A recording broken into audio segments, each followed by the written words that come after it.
नमस्कार फ्रेंड्स, आज के वीडियो में चर्चा करेंगे कि ऐसी कौन सी गलतियां हैं, यदि उनसे बचा जाए तो हम लंप सम इन्वेस्टमेंट द्वारा एक अच्छा रिटर्न पा सकते हैं। म्यूचुअल फंड्स में ज्यादातर इन्वेस्टर एसआईपी के द्वारा इन्वेस्ट करते हैं, लेकिन जब आपके पास इन्वेस्टर्स के पास अधिक धनराशि होती है इन्वेस्ट करने के लिए तो उन्हें लंप सम के लिए भी जाना पड़ता है।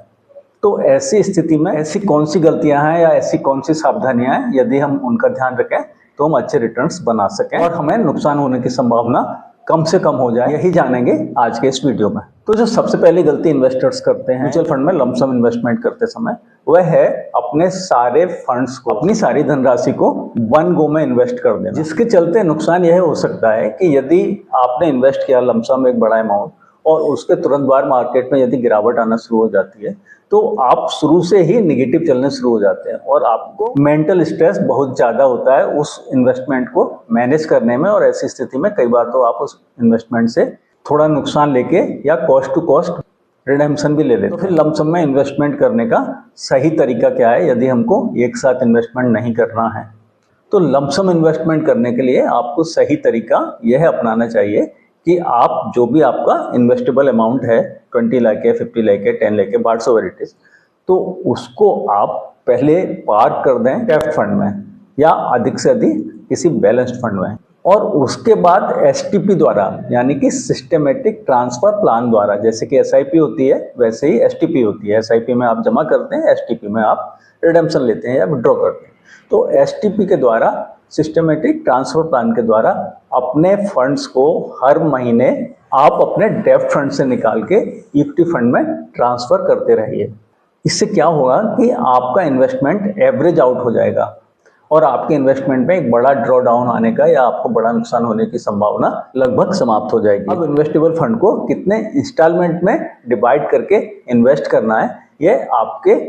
रिस्क टॉलरेंस पे डिपेंड करता है। मोस्टली जो रूल ऑफ थंब यह है कि कम से कम 12 इंस्टॉलमेंट में आप डिवाइड कर लें उसको और हर महीने फंड ट्रांसफर कर दें इक्वल अमाउंट में डेब्ट फंड से इक्विटी फंड में, जिस भी फंड में आप जाना चाह रहे हैं हाई ग्रोथ के लिए उस फंड में। दूसरी गलती लंप सम इन्वेस्टमेंट करते समय इन्वेस्टर्स के द्वारा जो सामान्यतः की जाती है कि वह हाई रिटर्न्स को चेज करने के लिए सामान्यतः ऐसे फंड्स में इन्वेस्ट कर देते हैं जो स्मॉल कैप या मिड कैप कैटेगरी के फंड होते हैं, जिनमें कि हाई रिटर्न आता है, या वो किसी ऐसे फंड में इन्वेस्टमेंट कर देते हैं जिसकी की परफॉर्मेंस उस पर्टिकुलर टाइम पे जब उनको लंप सम करना है अच्छी चल रही होती है। लेकिन यह इन्वेस्टमेंट करने का सही तरीका नहीं है लंप सम अमाउंट के लिए। इसके लिए आपको अपनी रिस्क टॉलरेंस या वोलेटिलिटी टॉलरेंस कह सकते हैं आप दूसरे शब्दों में, उसका आकलन करना होगा। क्योंकि देखिए, यदि आप स्मॉल कैप या मिड कैप फंड में इन्वेस्ट करते हैं तो वहां पर आपको वोलेटिलिटी ज़्यादा मिलेगी, वहां आपको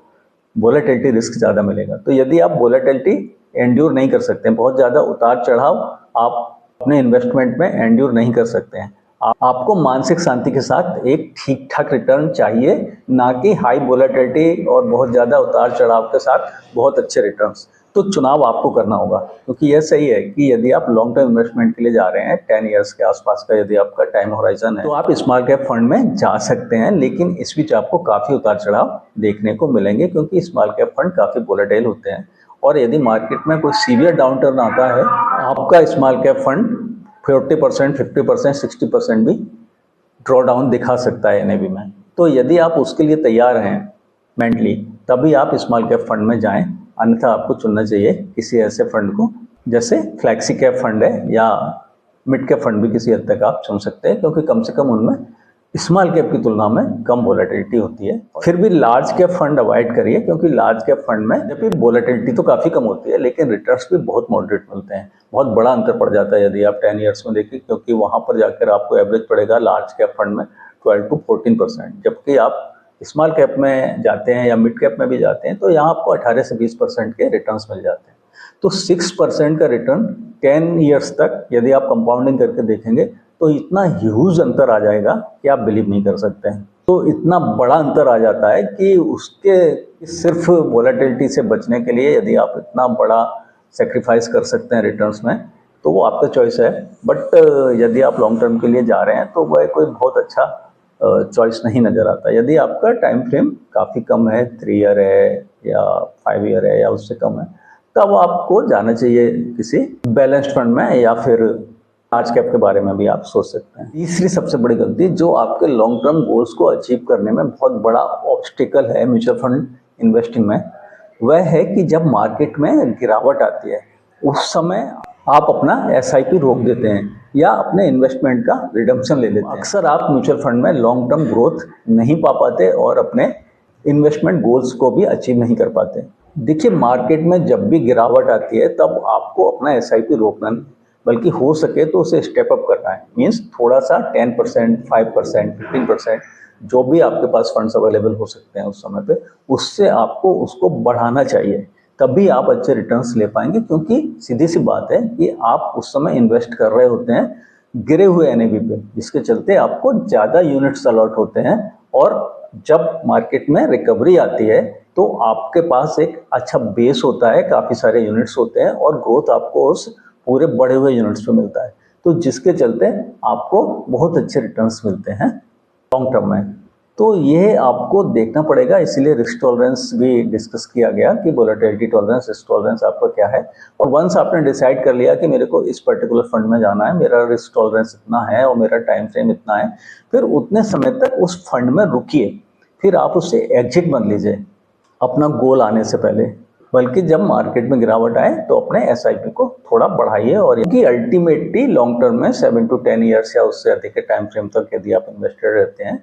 तो शेयर मार्केट और म्यूचुअल फंड्स अपने वोलेटिलिटी को एडजस्ट कर लेते हैं और उसके बावजूद भी आपको बहुत अच्छे रिटर्न्स मिल जाते हैं इस टाइम फ्रेम में। उदाहरण के लिए आप देख सकते हैं कि कोविड में जितना गिरावट आया 30-40% का, और किसी किसी फंड में तो 50-60% तक का गिरावट आया स्मॉल कैप फंड्स में। लेकिन आज आप देखिए कि वो सारा रिकवर हो चुका है और उससे बढ़कर, और इन्वेस्टर का ना सिर्फ लॉस सारा रिकवर हो गया है बल्कि उनका इन्वेस्टमेंट कई गुना बढ़ भी चुका है। कोविड के बाद के समय में आप देखिए लगातार मार्केट में तेजी चल रही है पिछले 5 ईयर से। बीच बीच में थोड़े बहुत तो अप एंड डाउन आते ही रहेंगे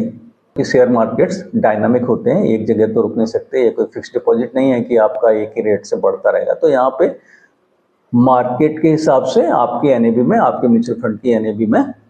उतार चढ़ाव तो आते रहेंगे, लेकिन अल्टीमेटली जब आप देखेंगे एक प्रोलॉन्ग पीरियड के बाद, that is a long term period 7 to 10 years या उसके से अधिक का, आप देखेंगे कि आपने बहुत अच्छे रिटर्न्स जनरेट किए हैं आपके म्यूचुअल फंड ने। अब एक ऐसी गलती की बात कर लेते हैं जिसके बारे में बहुत ज़्यादा लोग डिस्कशन नहीं करते हैं, लेकिन वह आपके इन्वेस्टमेंट को और आपके लॉन्ग टर्म गोल्स को अचीव करने में एक बहुत बड़ा कारण है। देखिए, आपने लमसम कर दिया, स्टैगर्ड मैनर से सही फंड का चयन भी कर लिया और आप उसमें मार्केट में इन्वेस्टेड है,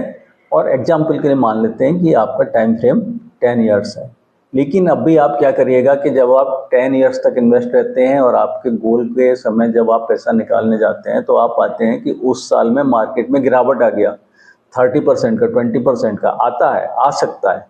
और वह गिरावट जो आएगा आपके हाई पर जब आप पहुंच चुके होंगे 10 साल के इन्वेस्टमेंट के बाद, जब काफ़ी आपके फंड का वैल्यू हो चुका होगा, उसमें से 30% जब निकल जाएगा तो आप कैसा फील करेंगे। और यह हो सकता है, मार्केट में करेक्शंस आते रहते हैं और कभी कभी तो सीवियर करेक्शंस भी आते हैं, जैसा कि कोविड के दौरान इन्वेस्टर्स ने एक्सपीरियंस भी किया।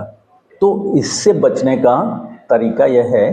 कि जैसे कि आपने इन्वेस्ट किया था उस समय, आपको याद है आपने क्या किया था? आपने किया यह था कि आपने सारे लमसम अमाउंट को पार्क कर दिया था एक डेब्ट फंड में, और वहाँ से धीरे धीरे ट्रांसफ़र करके आप गए थे इन्वेस्टमेंट के लिए किसी इक्विटी फंड में लॉन्ग टर्म ग्रोथ के लिए। अब वही सिस्टम आपको यहाँ पर शुरू कर देना है अपने इन्वेस्टमेंट में 8वें साल से या अधिक से अधिक यदि आप वेट करना चाहते हैं तो 9th ईयर के कंप्लीशन के बाद, और हर महीने कुछ अमाउंट आपके इक्विटी फंड से अब आप वापस ट्रांसफ़र करना शुरू करिए एक डेब्ट फंड में, जिसके चलते आपको अगेन, उस समय तो आपने अपना नुकसान बचाया इन्वेस्टमेंट के समय, और अब आप यहाँ पर अपना नुकसान बचाना चाहते हैं रिडेम्पशन के समय। क्योंकि जब तक आप रिडेम्पशन के लिए जाएं और मार्केट में अचानक वोलेटिलिटी आ गई और गिरावट आ गई, तो आपकी NAV में, आपके टोटल कॉर्पस में, आपने जितना इन्वेस्टमेंट करने के बाद अभी तक बनाया है फंड, उसमें बहुत तेज गिरावट भी आ सकती है, जिसके चलते आपके लॉन्ग टर्म गोल्स को अचीव करने में आपको दिक्कत हो सकती है। तो इस बात का विशेष ध्यान रखें कि जैसे आपने इन्वेस्टमेंट करते समय स्टैगर्ड मैनर में किया था, उसी तरह गोल अचीव होते समय भी थोड़ा पहले से अलर्ट हो जाइए और स्टैगर्ड मैनर्स में ही विड्रॉ भी कर लीजिए अपने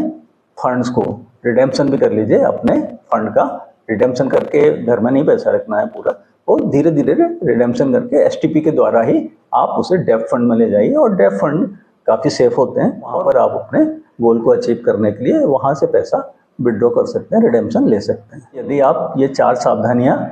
बरतते हैं लमसम में इन्वेस्टमेंट के समय और रिडेम्पशन करते समय, तो इस बात की बहुत अधिक संभावना है फंड में इन्वेस्टमेंट करके आप एक बहुत अच्छे रिटर्न जनरेट कर पाएंगे और अपने लॉन्ग टर्म या शॉर्ट टर्म गोल्स को भी काफ़ी अच्छी तरह से अचीव कर पाएंगे।